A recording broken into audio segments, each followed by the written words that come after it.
नमस्कार प्रेक्षकांनो, घरोघरी मातीच्या चुलीमध्ये आता आपल्याला पुढे बघायला मिळणार आहे की ऋषिकेश त्याच्या नावावरची 10 एकर जमीन गोरख काकाला देणार हे ऐकल्यावरती आता ऐश्वर्या लगेच इथे शर्वरीला फोन करते आणि शर्वरीला सांगते की ऋषिकेश काय करत आहे ते. आता हे सगळं ऐकल्यावरती शर्वरी लगेच बोलते, काय आलेस मी. आणि मग ती लगेच आता ऐश्वर्याला सांगते की मी तिकडे येतेच आहे आणि मग कसा दादा त्याच्या नावावरची जमीन गोरख काकाला देतो ते मी बघतेच.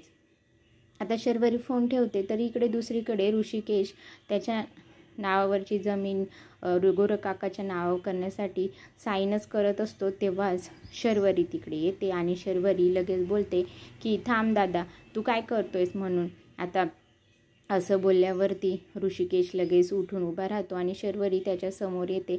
तर जानकी मध्ये येत लगेच शर्वरीला सांगते की शर्वरी वहिंस यांच्या एका चुकीमुळे गोरख काकांची 2 एकर जमीन नापीक झाली आहे, म्हणून ते त्यांना 10 एकर जमीन देत आहे.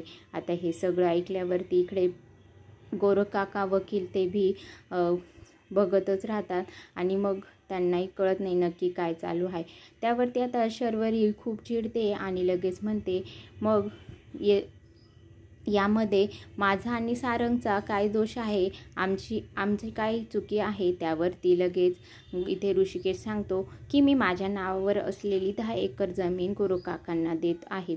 त्यावरती आता शर्वरी लगेच म्हणते की तुझ्या नावावरची कोणती जमीन, कुठली जमीन आणि काय बोलतोयस तू. आता हे सगळं ऐकल्यावरती ऋषिकेशलाही समजत नाही की पुढे काय बोलावं. आता ऋषिकेश पुढे काय बघण्यासाठी माझ्या चॅनलला सबस्क्राईब करा, व्हिडिओ आवडला असेल लाईक करा. धन्यवाद.